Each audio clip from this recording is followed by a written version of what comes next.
தகுந்த பாடம் கற்பிக்க நினைத்தார் சிவபெருமான்.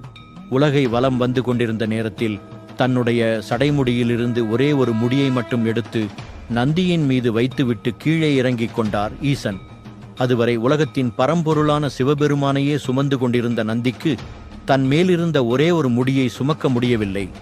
பாரம் தாங்காமல் தள்ளாடினார். ஒரு அடி கூட அவரால் முன் எடுத்து வைக்க முடியவில்லை. தன்னுடைய இந்த இயலாமை அவரை கலங்கடித்தது.